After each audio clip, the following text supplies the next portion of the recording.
Do you want to read something else? Huh? Do you think we should read something else? No, it's fine. It's just It's just a little different. I can't figure out what it has to say. But Well, I can read some of Osho then. I mean, I do have another book by him. Hi, Drew. Hey, how's it going? Good. How are Can you? you remind me your name? Sue. Sue. Yeah. Ron, Ron. Great. And Bernie. With names. So. Well, that's okay. That's all right. I mean, I've been teaching piano for a number of years. I've had to remember names. I'm sure. Not only students, but parents, if I can. Parents are the hard ones, right? Yeah, oh yeah. Oh yeah. Hard ones to deal with. Yeah. How's your week been? You know, no complaints. Good. Yeah. You're up at the U. Yeah, I am. When do they start? Next week? So I think this week is move-in week, and I Yeah. think they start next week. Yeah. Where I am, I'm a little detached from the students. I just Oh. do research. So. Right. But there's been more traffic on campus, so that's what I'm assuming. Oh yeah, sure. Yeah. There's Where? this, there's Where? sorry, what was Go it? ahead. I was gonna say there's this book that I read called White Noise, Oh. and the author talks about how, like when the first week of college is the parade of station wagons as parents come down and drop their kids off. Yeah. And it makes me think of that every year. Oh yeah. The line of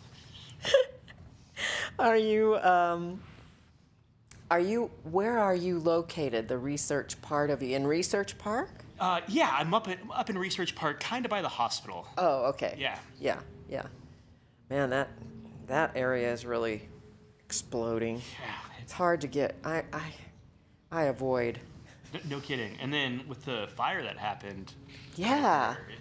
just That was awful. awful. I went this weekend. I went on a hike nearby to kind of check out the burn scar, and it's much bigger than I Oh, is it? thought. Yeah, it goes back quite a ways. So. Yeah.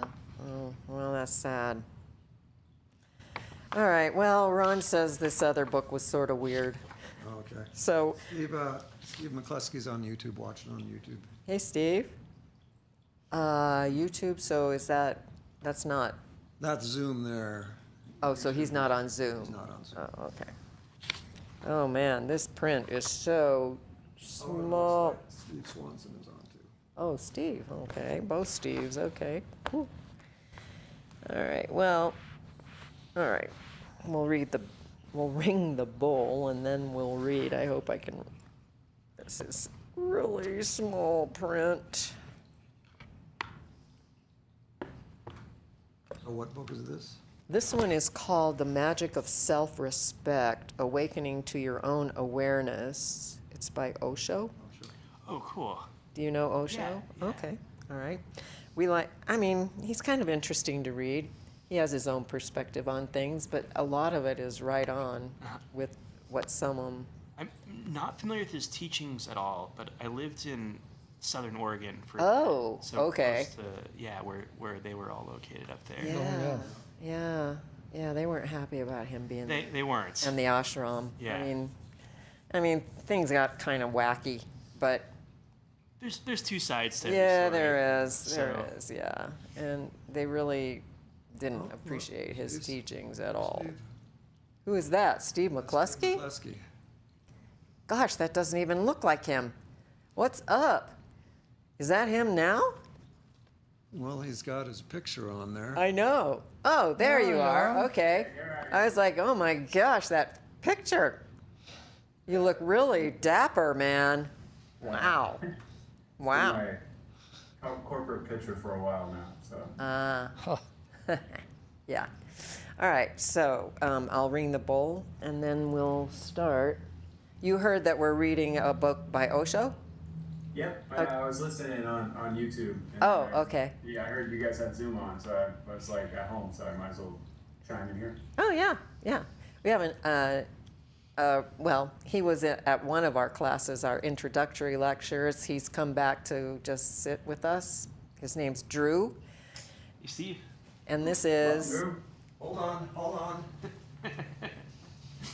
Hold on. you guys got a new camera? This camera looks like high def. Yeah, we got a new camera. So well, I'll, yeah, it's fancy. Definitely good. I'll, Yeah. Oh, you got a remote? Oh, somebody. Oh, cool. Oh my goodness. That little, wow, that's freaking cool. zoomy. Welcome. Did it do it? It moved. I It moved. can't see my. Yeah, it moved. Hold Hold on here. I'm trying to, I got all my monitors going here trying to see what's going on. All right, there we go. Now I can see what's going on. Yeah, you got a shot of Drew. Yep. There you go. Yep. Hey, what's up, Drew? How's it going? Tell him what you do up at the U. Yeah, I'm a scientist. I study viruses of fish. Nice. Wow. It's, bridging the gap between science and this whole other thing is Totally. It's a fun business. Yeah, absolutely. I think there's more scientists that want to bridge that gap than I think people realize. Awesome. Because I'm all for that. Yeah. Totally. Yeah. Steve is up in Washington. Oh, cool. Yeah. He lived here for a while and then he moved up there to be with parts of his family, so. What part of Washington? Port Orchard. It's kind of near Tacoma-ish. Yeah. I don't know. You never know how close somebody. It's right across the water from Seattle, so Sure. it's pretty cool. I was in Nice. Oregon for a while, so I know the Pacific Oh, Northwest cool. pretty well. Yeah. It's lovely up here. Absolutely. Best coast. That's right. All righty.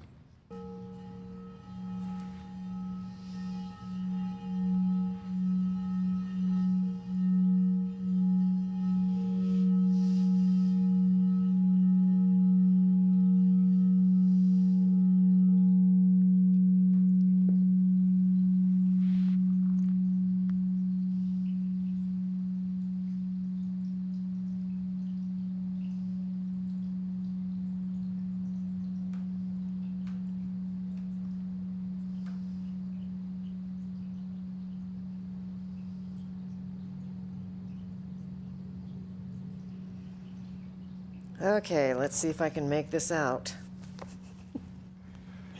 Okay, this chapter, and we may not get through the whole thing because it is way small, so I will probably end up stopping midway through.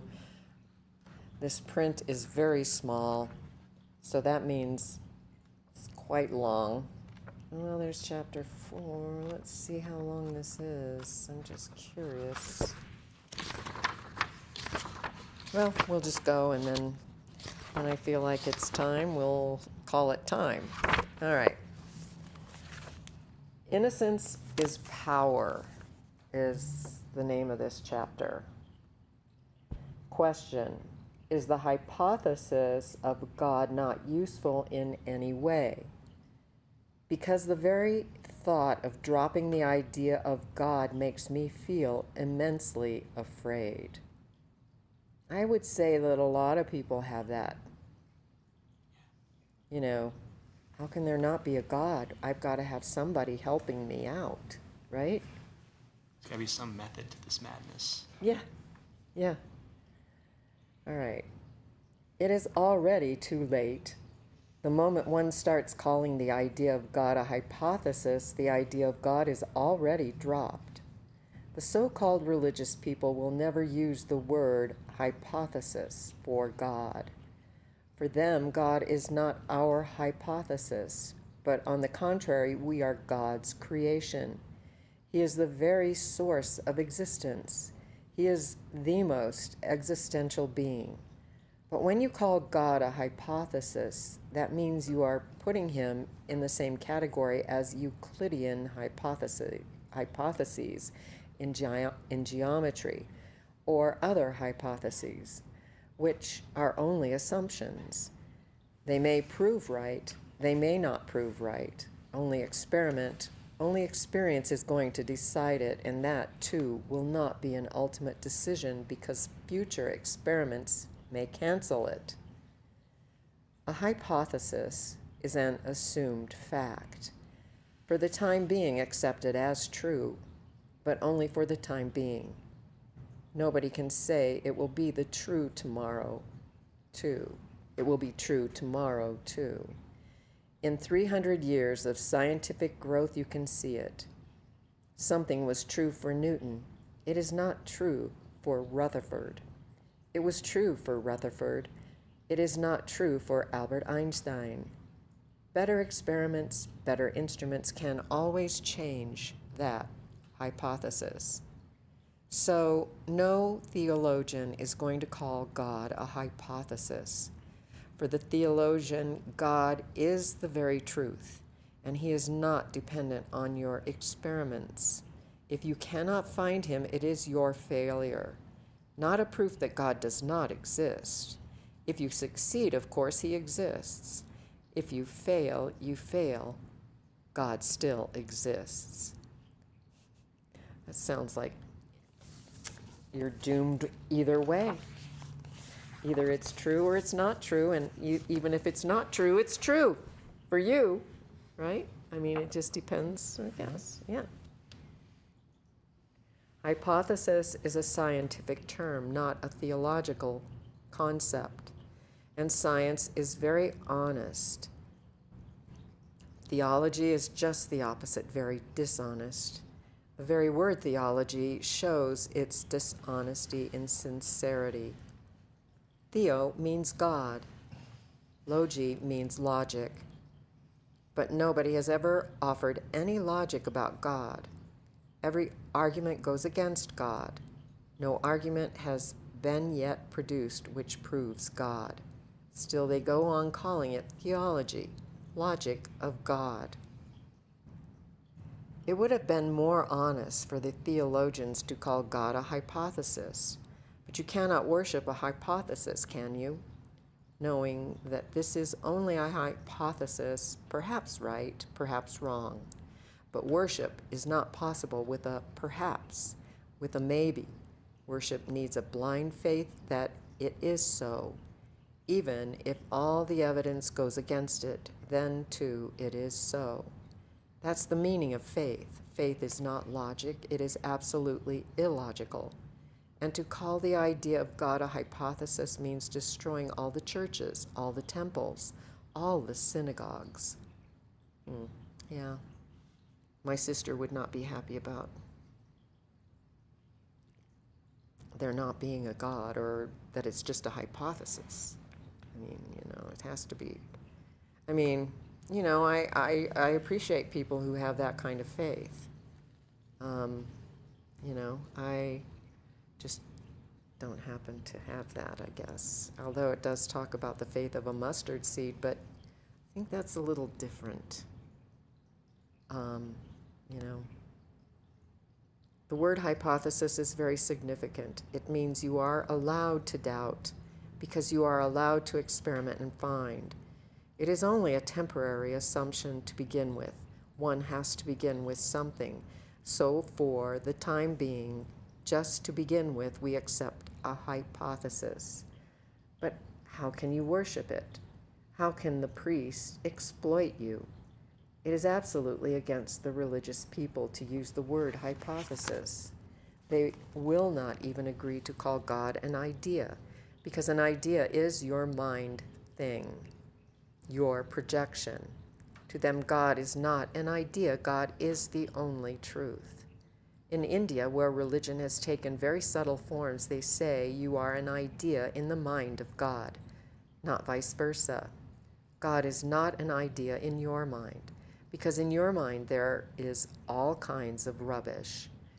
You have nightmares, you have dreams, you have all kinds of desires. God is also put in the same trajectory, and your ideas change every moment. They are just like clouds, changing their form continuously. That's interesting. India. They say you are an idea in the mind of God. That would be exactly what Psalm says. You are in the mind of God, not God in your mind. Although both could be true, but in a way, right? Yeah.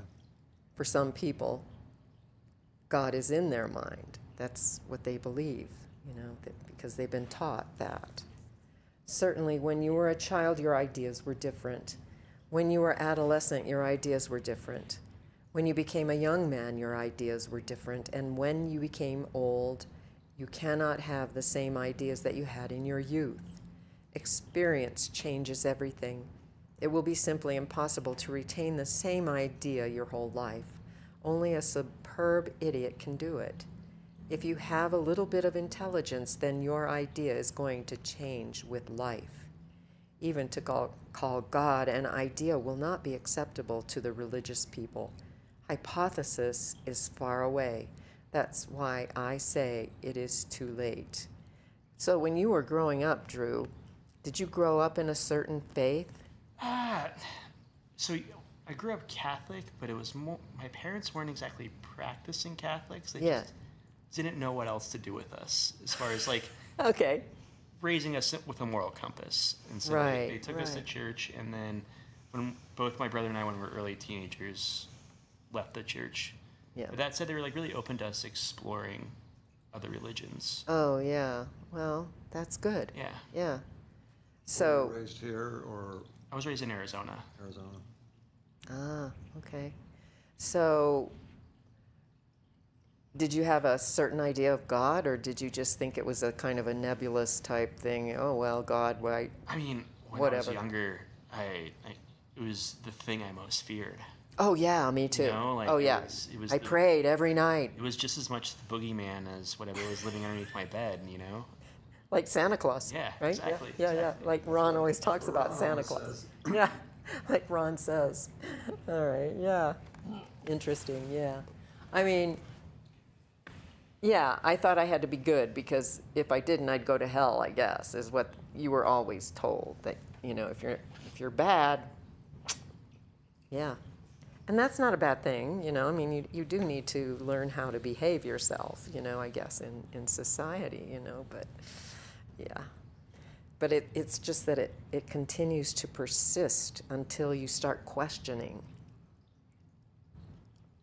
And that becomes the problem, And- questioning. And I think like your moral compass shouldn't be based out of fear, but out of a willingness to be moral.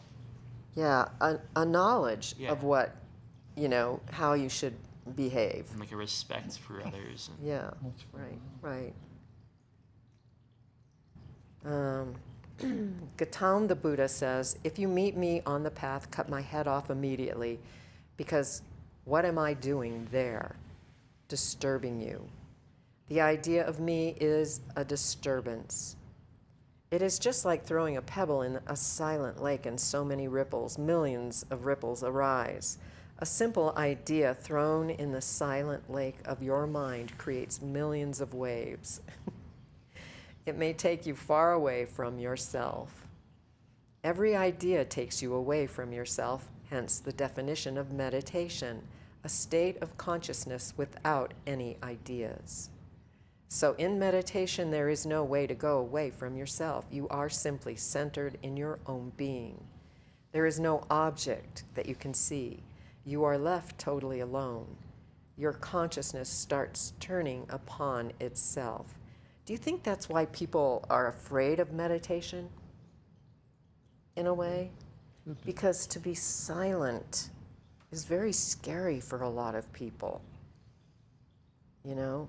Yeah, I think it definitely makes some people anxious. the And idea of being uncomfortable, yeah, quiet. yeah. I know, like with my sister. Yeah, who am I without all those thoughts? Eh? I had a friend that says, "Oh, I can't meditate. My mind runs too fast." And it's like an alcoholic saying, "I can't go to AA because I drink."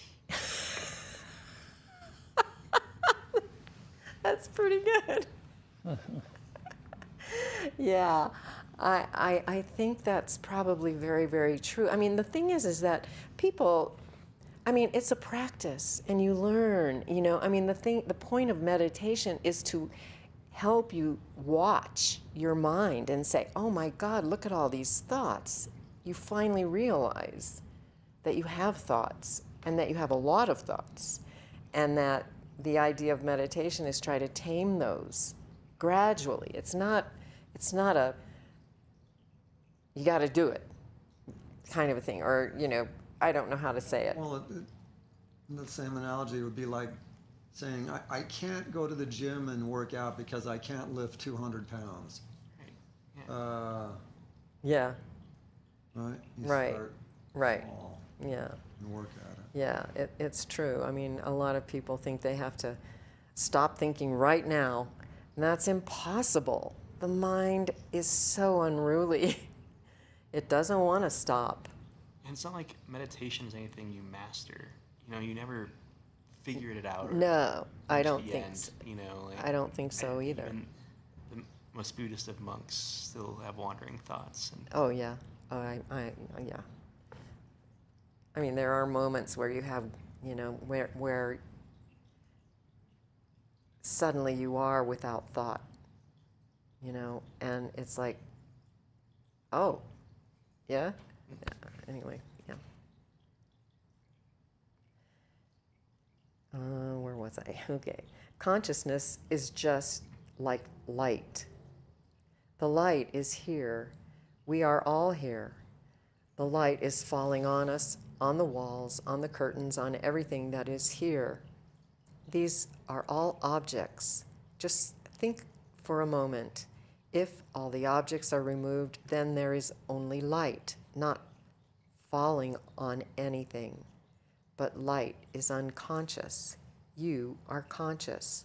So when all objects are removed, your consciousness falls upon itself, turns upon itself. It is a turning in because there is nothing to prevent it. That is the meaning of object. Object means that which prevents, raises an objection, obstructs, is a hindrance. When there is no object, where can you go? You have to turn upon yourself.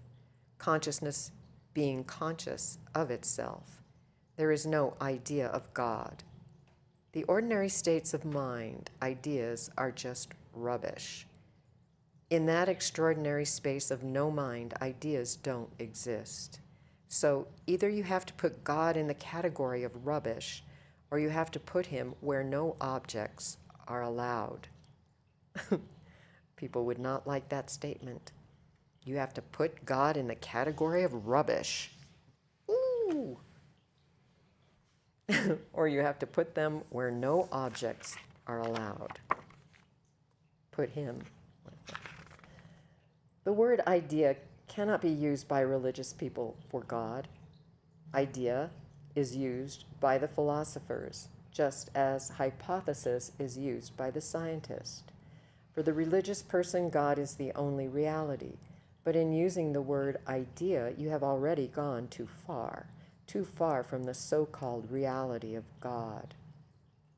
But your question is significant from many points. First, you ask, isn't the hypothesis useful in any way?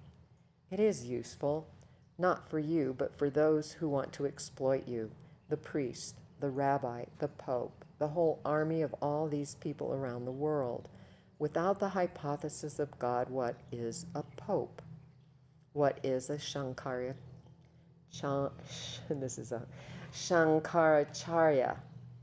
Just nobodies. Then who is Jesus?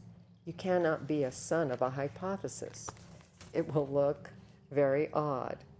You cannot be a messiah of a hypothesis.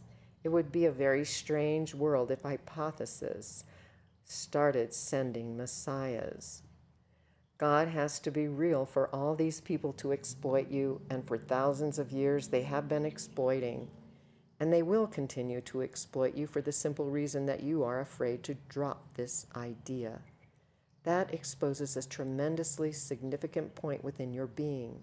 Why do you feel afraid of dropping the idea of God? Certainly the idea of God is somehow preventing you from being afraid. So the moment you drop it, you start feeling afraid. It is a kind of psychological protection. That's what it is. That's an interesting point he makes. Well, it's a security blanket for everybody. It's interesting that he says that. Mm-hmm. The child is bound to be afraid, but in the mother's womb he is not afraid. I have not heard that any child in the mother's womb ever thinks of going to the synagogue or to the church or reading the Bible or the Quran or the Gita or even bothers about whether there is God or not. I cannot conceive that a child in the mother's womb will in any way be interested in God, in the devil, in heaven, in hell. For what? He is already in paradise. Things cannot be better than they are. He is completely protected in a warm, cozy womb, floating in chemicals which are nourishing. And you will be surprised that in 9 months, the child grows more than he will ever grow in 90 years, proportionately. Wow, that's interesting. Did you know that? Read that again. I didn't know that. In 9 months in the womb, the child grows more than he will ever grow in 90 years proportionately. If you think of going from a single cell to Yeah. Yeah, that's a true. screaming baby, That's it's a true. Yeah. What a pretty big change, range. Yeah. Yeah. Wow. Blah, blah, blah. In 9 months, he travels such a long journey. From being almost nothing, he becomes a being. In 9 months, he passes through millions of years of evolution. From the very first being up to now, he passes through all the phases. That's true. You think about it. He does go through all of that. And life is absolutely secure. No need for any employment, no fear of starvation, hunger. Everything is being done by the mother's body. Living 9 months in the mother's womb in such absolute security creates a problem which has produced your so-called religions. As the child comes out of the mother's womb, the first thing that happens to him is fear. The reason is obvious. His home is lost, his security is lost, his warmth, his surroundings, all that he knew as his world is completely lost. And he is thrown into a strange world of which he knows nothing. He has to start breathing on his own. It takes a few seconds for the child to recognize the fact that he has to breathe now on his own. Your mother's breathing is not going to help. Just to bring him to his senses, the doctor hangs him upside down and hits him on the bottom hard. What a beginning. What a welcome. And just out of that, he hit that, and just out of that hit, he starts breathing. Sometimes you have to be kind to be cruel to be kind, right? I guess. Anyway, but that's really interesting to think about, you know, and why we have so much fear. It starts when we're born. Shit. Anyway. Have you ever observed that whenever you are afraid, your breathing changes? If you have not watched it before, you can watch it now. Whenever you are afraid, your breathing will change immediately. And when you are at ease, at home, unafraid of anything, you will find your breathing falling into a harmony, into a deep accord, becoming more and more silent. In deep meditation, it happens sometimes that you feel as if your breathing has stopped. It does not stop, but it almost stops. The beginning for the child is fear of everything. For 9 months, he was in darkness. And in a modern hospital where he is going to be born, there will be just glaring tube lights all around. And on his eyes, his retina, which has never seen light before, not even a candlelight, this is too much. This light is a shock to his eyes. And the doctor does not take even a few seconds. He cuts the connection that is still joining the child with the mother, the last hope of security, and such a tiny being. You know it perfectly well that nobody is more helpless than a human child. No other child in the world, in the whole existence. That's why horses have not invented the hypothesis of God. Elephants have not thought about the idea of God. There is no need. The child of the elephant immediately starts walking and looking around and exploring the world. He is not as helpless as a human child. In fact, so much depends on the helplessness of a human child that you may be surprised. Your family, your society, your culture, your religion, your philosophy, everything arises out of the helplessness of the human child. Isn't it weird that we're supposed to be at the top of the chain as far as animals and everything, that our babies cannot exist on, you know, they're totally helpless? Isn't that weird? It seems weird. Now that I'm looking at this and reading this, it's like, wow, that seems strange to me now. Every other species, they get up and walk. A lot of them right away. I mean, it's just interesting. Yeah. Anyway. Are we like one of the species that, like, the child stays with its mother the longest, 18 years? Yeah. Like, Right. every other species, it's like months. Yeah, they leave the nest. They fly off. Or the baby, yeah, I mean, kittens wander off, do their own thing. I mean, all of them do that, it seems like, you know. I mean, they'll stay around for a while, but not as long as human babies or human kids do. Neil deGrasse Tyson says, we are the aliens. We are the aliens, yeah. Because humans are the only ones that's completely different than everything else. Everything else, the children, Yeah, day one, they get started, get up Yeah. and take off. pretty yeah. much. That's interesting. As soon as a bird can fly and leave the nest, he's got out of there. Yeah, independent, yeah. All right. Okay. In animals, families don't exist for the simple reason that the child does not need the parents. Man had to decide for a certain system. The father and the mother have to be together to look after the child. It is the outcome of their love affair. This is their doing.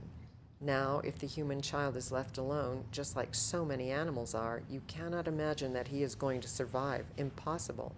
Where is he going to find food? Whom is he going to ask? What is he going to ask? Perhaps he has come too early, and there are a few biologists who think that the human child is born premature. 9 months are not enough because he comes into the world so helpless. But the human body is such that the mother cannot carry the child for more than 9 months, otherwise she will die, and her death will mean the death of the child. It has been calculated that if the child could live in the mother's womb for at least 3 years, oh Lord, oh, I can't imagine, then perhaps there would be no need for a father and mother and the family and the society and the culture and God and the priest. I mean, not to mention, how would you give birth to something like that? Biologically, you'd have to do C-sections or something. But the child cannot live in the mother's womb for 3 years. This strange biological situation has affected the whole of human behavior, thinking, the structure of family, society, and this has caused the fear. The first experience of the child is the fear, and the last experience of the man is also fear. Birth is also a kind of death, you should remember. Just look at it from the child's point of view. He was living in a certain world which was absolutely satisfactory. He was not in any need at all. He was not greedy for anything more. He was simply enjoying being, enjoying growing, and then suddenly he is thrown out. To the child, this experience is an experience of death, death of his whole world, of his security, of his cozy home. Scientists say that we have not been able yet to create a home as cozy as the womb. We have been trying. All our homes are just efforts to create that cozy home. We have even tried to make water beds to give the same feeling. We have bathtubs with hot water. Lying down in them, you can have a little feeling of the child. Those who know how to take a really good hot bath will also put salt into it, because the mother's womb, it is very salty, the exact amount of salt that is in the seawater. But how long can you lie down in a bathtub? We have isolation tanks, which are nothing but a search for the same womb that you have lost. Sigmund Freud is not an enlightened man. In fact, he is a little bit cuckoo. But sometimes cuckoos also sing beautiful songs. Sometimes he has significant ideas. For example, he thinks the idea of the man making love to the woman is nothing but an effort to enter the womb again. There may be something in it. This man is crazy. The idea seems to be far-fetched. But even if a man like Sigmund Freud is crazy, he has to be listened to very carefully. I feel that there is something of truth in it. The search is for the womb, for the same passage as he had come out from. Wow. He cannot reach that womb, it is true. Then he created all ideas of things. He started making caves, homes, airplanes. You see the interior of an airplane. It will not be a wonder if one day you find that in the airplane people are floating in tubs of hot water, salted. The airplane can give you exactly the same situation, but it is not going to be satisfactory. The child has not known anything else. We try to make it similar. Just push a button in the airplane and the hostess is there. We make it as comfortable as possible, but we cannot make it as comfortable as it was in the womb. There, you had no need even to push a button. Even before you were hungry, you were fed. Even before you needed air, it reached you. You had no responsibility at all. So the child coming out of the mother's womb, if he feels it at all, must feel it as death. He cannot feel it as birth. That is impossible. That is our idea. Those of us who are standing outside, we call that this is birth. We say that this is birth. And the second time, again, one day after his whole life's effort, the person has been able to make something, a little house, a family, a small circle of friends, a little warmth, a little corner somewhere in the world where he can relax and be himself, where he is accepted. Difficult, a whole life struggle, and suddenly one day he finds again he is being thrown out. The doctor has come again, and this is the man who had hit him, but that time it was to start the breathing. This time, as far as we know. Now we are on this side. We don't know the other side. The other side is left to the imagination. That's why heaven and hell and every kind of imagination has gone wild. We are on this side, and this man is dying. To us, he is dying. Perhaps he is again being reborn. But that only he knows, and he cannot turn back and tell us, don't be worried, I am not dead, I am alive. He could not turn in his mother's womb to have a last glimpse and say goodbye to everybody. Neither can he turn back now, open his eyes and say goodbye to you all and say, don't be worried, I am not dying, I am being reborn. The Hindu idea of rebirth is nothing but a projection of the ordinary birth. For the womb, if the womb thinks, the child is dead.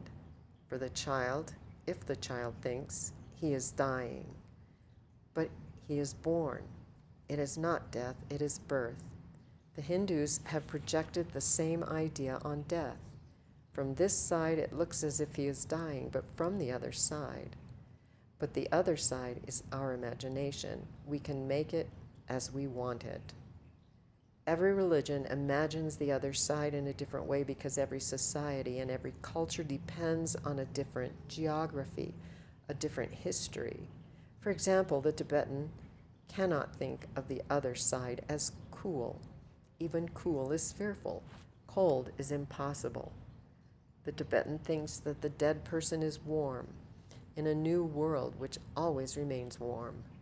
The Indian cannot think that it always remains warm.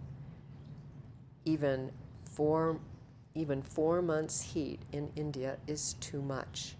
But for eternity to remain warm, you will be cooked. The Hindu religion has no idea of air conditioning, but the way they describe their paradise, it is almost air conditioned, always cool air, neither hot nor cold, but cool. It is always spring, Indian spring. Around the earth there are different kinds of spring, and this is the Indian spring. All the flowers are in bloom. The winds are full of fragrance. The birds are singing. Everything is alive, but not warm, cool air.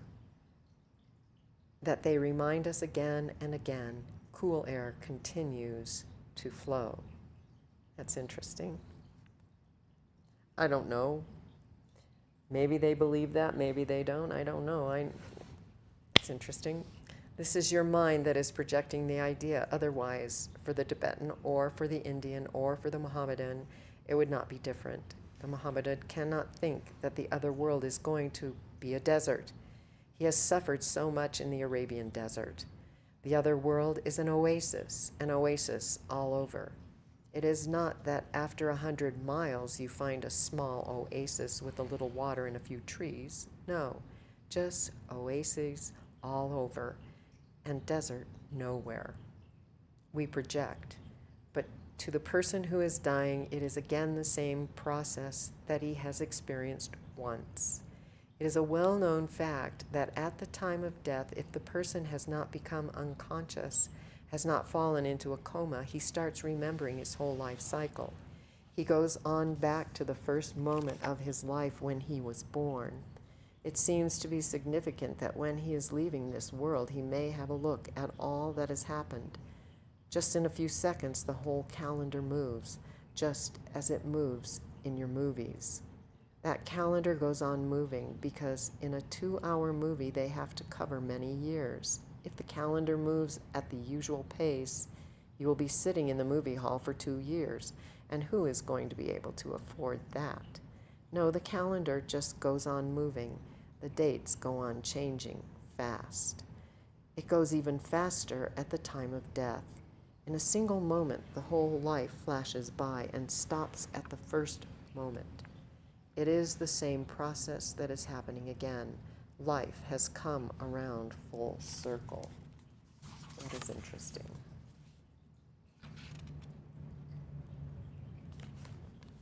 All right. Well, we do have a way to go, so I'll read a little further and then I think we'll stop. There are check marks in here. Of course, this was a used book. Why did I want you to remember this? Because your God is nothing but your first day's fear, which goes on until the last moment, becoming bigger and bigger. That's why when a person is young, he may not be an atheist. He may be an atheist.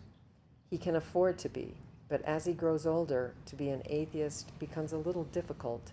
If you ask him when he is just coming close to his grave, 1 foot in the grave, "Are you still an atheist?" he will say, "I am having second thoughts." Because of his fear of what is going to happen, his whole world is disappearing. My grandfather was not a religious man, not at all. He was close to Zorba the Greek. Eat, drink, and be merry. There is no other world. It is all nonsense. My father was a very religious man. Perhaps it was because of my grandfather, the reaction, the generation gap. But it was just upside down in my family. My grandfather was an atheist, and perhaps because of his atheism, my father turned out to be a theist. And whenever my father would go to the temple, my grandfather would laugh and he would say, "Again? Go on, waste your life in front of those stupid statues." I love Zorba for many reasons. One of the reasons was that in Zorba I found my grandfather again. He loved food so much that he used to not trust anybody. He would prepare it himself. In my life, I have been a guest in thousands of families in India, but I have never tasted anything so delicious as my grandfather's cooking. He loved it so much that every week it was a feast for all his friends, and he would prepare the whole day. My mother and my aunts and the servants and cooks, everybody was thrown out of the kitchen. When my grandfather was cooking, nobody was to disturb him, but he was very friendly to me. He allowed me to watch, and he said, "Learn, don't depend on other people. Only you know your taste. Who else can know it?" I said, "That is beyond me. I am too lazy, but I can watch.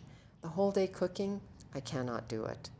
So I have not learned anything, but just watching was a joy. The way he worked, almost like a sculptor or a musician or a painter. Cooking was not just cooking, it was an art to him. And if anything went just a little below his standard, he would throw it away immediately. He would cook it again, and I would say, "It is perfectly okay." He would say, "You know it is not perfectly okay. It is just okay." But I am a perfectionist. Until it comes up to my standard, I am not going to offer it to anybody. I love my food. He used to make many kinds of drinks, and whatsoever he did, the whole family was against him. They said that he was just a nuisance. He wouldn't allow anybody in the kitchen, and in the evening he gathered all the atheists of the town. And just to defy Jainism, he would wait till the sun set. He would not eat before then, because Jainism says to eat before sunset. After sunset, eating is not allowed. He used to send me again and again to see whether the sun had set or not. He annoyed the whole family, and they could not be angry with him. He was the head of the family, the oldest man. But they were angry at me. That was easier. They said, "Why do you go on coming again and again to see whether the sun has set or not? That old man is getting you also lost, utterly lost." I was very sad because I only came across the book of Zorba the Greek when my grandfather was dying. The only thing that I felt at his funeral pyre was that he would have loved it if I had translated it for him and read it to him. I had read many books to him. He was uneducated. He could only write his signature, that was all. He could neither read nor write, but he was very proud of it. He used to say, "It is good that my father did not force me to go to school, otherwise he would have spoiled me. These books spoil people so much." He would say to me, "Remember, your father is spoiled, your uncles are spoiled. They are continually reading religious books, scriptures, and it is all rubbish. While they are reading, I am living, and it is good to know through living." Yeah, that's very good. Experience is the best teacher, right? He used to tell me, "They will send you to the university. They won't listen to me, and I cannot be much help, because if your father and your mother insist, they will send you to the university. But beware, don't get lost in books." He enjoyed small things. I asked him, "Everybody believes in God. Why don't you believe, Baba?" I called him Baba. That is the word for grandfather in India. He said, "Because I am not afraid." A very simple answer. Why should I be afraid? There is no need to be afraid. I have not done any wrong. I have not harmed anybody. I have just lived my life joyfully. If there is any God, and I meet him sometime, he cannot be angry at me. I will be angry at him. Why have you created this world, this kind of world? I am not afraid. When he was dying, I asked him again because the doctors were saying that it was a question of only a few minutes. His pulse was getting lost. His heart was sinking. But he was fully conscious. I asked him, "Baba, one question." He opened his eyes and said, "I know your question. Why don't you believe in God? I knew that you were going to ask this question when I was dying. Do you think death will make me afraid? I have lived so joyously and so completely, there is no regret that I am dying. What else am I going to do tomorrow? I have done it all. There is nothing left. And if my pulse is slowing down and my heartbeat is slowing down, I think everything is going to be perfectly okay because I am feeling very peaceful, very calm, very silent. Whether I die completely or live, I cannot say right now. But one thing you should remember, I am not afraid. You tell me that the moment you think of dropping the idea of God, fear comes up. It is a simple indication that with the rock of the idea of God, you are repressing fear. So the moment you remove the rock, the fear springs up. I had a teacher in my high school days who was a very learned Brahmin of the place, yeah. Almost the whole city respected him. He used to live behind my house, and a small path by the side of my house went to his place. Just at the end of my house was a very big neem tree. He taught Sanskrit and was continually teaching about God and prayer and worship. In fact, he was indoctrinating everybody's minds. I asked him, My grandfather does not believe in God, and whenever I ask him why, he says, because I am not afraid. Are you very afraid? You seem to be continually hammering this word God into our heads, and I see you every morning in your house chanting so loudly for 3 hours that the whole neighborhood is disturbed. But nobody can say anything because it is religious chattering. Oh, chanting, sorry, same thing. If you do something like modern dancing or play jazz music, then everybody will be on your neck, complaining that you are disturbing them. He was disturbing everybody every morning from 5 to 8, and he had a really loud voice, but it was religious, so nobody could complain. I said, are you so afraid? 3 hours every day you have to pray it. It must be a great fear if for 3 hours every day you have to persuade God to protect you. Oh dear. He said, I am not afraid. Your grandfather is a rascal. They were almost the same age. He is a rascal. Don't listen to him. He will spoil you. I said, it is strange he thinks you will spoil me, and you think he will spoil me. And as far as I am concerned, nobody is going to spoil me. I believe my grandfather when he says that he is not afraid. But about you, I am not certain. He asked, why? I said, because when you pass the neem tree in the night, you start chanting. Because it was known that the neem tree had ghosts in it, so people ordinarily never went near the tree in the night. But he had to go that way because his house was there. Otherwise, he would have to go almost half a mile round by the main road and then reach his house from the other direction. Going that way round each time was too difficult, so he had found a religious strategy. He would start chanting. As he entered the path, he started chanting. I said, I have heard you. Although you don't chant as loudly as you chant in the morning, you do chant. I have heard you, and I know there are ghosts. So I cannot say you are doing anything wrong. He said, how did you come to know? I said, many times I am there by the side of the neem tree in the darkness. Your chanting becomes louder and you start walking faster. That much I know. Why do you chant there if you are not afraid? And if you are afraid of ghosts, then that 3-hour morning chanting with God is useless. Can't he save you against ghosts? He said, from today I am not going to chant. Certainly he kept his word. He was not chanting, although he was walking faster than usual, and all that I had to do was to sit in the tree with a kerosene can, empty, so I could beat it like a drum. I simply drummed the can and threw it on top of him. Oh. You should have seen the situation. He ran away screaming and shouting. Bhoot, bhoot, bhoot is the Hindu word for ghost. What a rascal! All right, I think I'll stop. Anyway, that's funny. I know.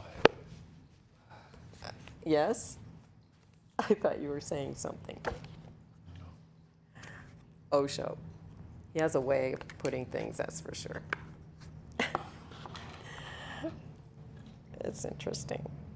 I don't know. Any thoughts? No? No? No, I mean, he tells it like it is. I know.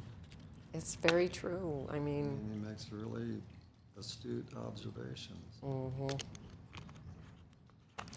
I mean, my grandfather on my mom's side, my grandmother would, religiously went to church. My grandfather didn't really do much. He didn't go to church very much when I was a kid, but when he got older, he kind of started going. Started having second thoughts. Yeah. I think, it's so weird, I mean, yeah. What we all believe, in our heads. When your mortality starts staring at you more and more in the face. Yeah, I know. Yeah. It is interesting. But his thoughts about, you know, the same thing happens when we are born and when we die to us. The same fears, you know, happen, you know, and that's the whole crux of your whole life. That, you know, that first fear you have follows you. You don't realize it. You don't think about it, you know. But Cork used to say that the fear of death is what, you know, is what motivates most people, right? Isn't that, how did he put it? I can't remember. The fear of death was always at the back of everybody's mind, and it's why people have greed, jealousies, all kinds of issues, you know, and it's that fear. That's what, it's interesting. Anyway. Say that Huh? death is like everything we do in life is basically to avoid death. Yeah, Right. yeah, it is. It's true.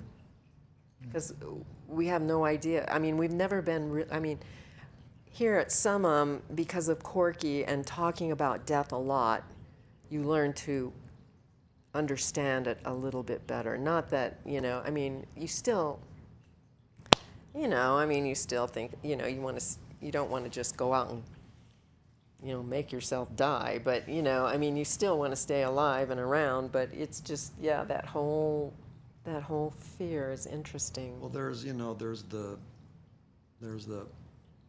fight or flight response, Yeah, true. but and I'm sure you guys too, you know, our outlook on death has changed because of the meditation. Yeah, yeah, for sure. I mean, I'm just super curious.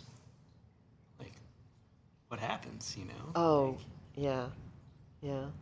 It's try to an approach it with adventure. that, you know, like. It's the next great adventure, I guess, you know. I mean, yeah.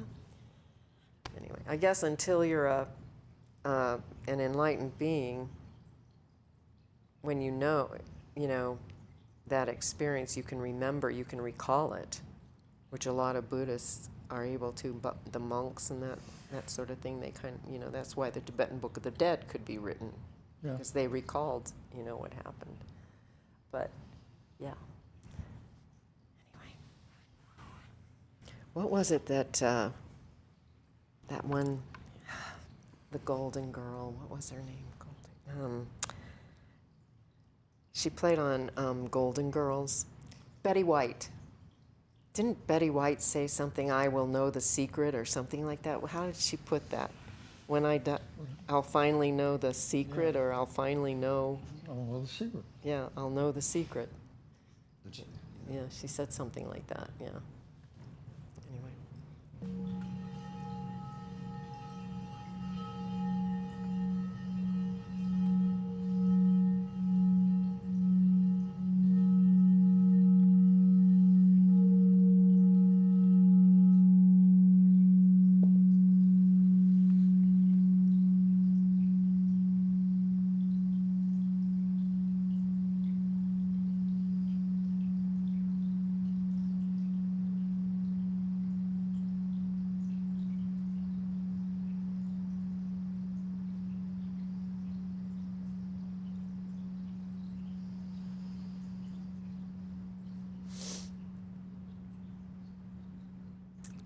Okie doke. Thank you. Thank you. Nice to have you join us, Steve.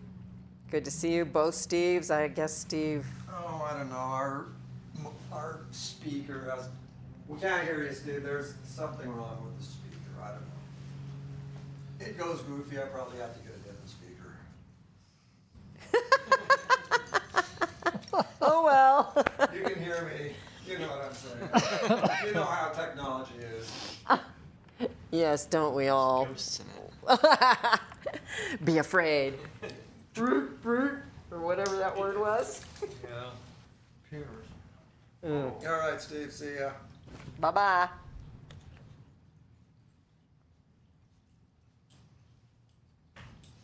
Yeah, every time I think I got it working, something happens. speaker. Well, it was working at first. Well, it works at first, but I think when it sits idle, the speaker turns off. And I'm like going, why does it do that?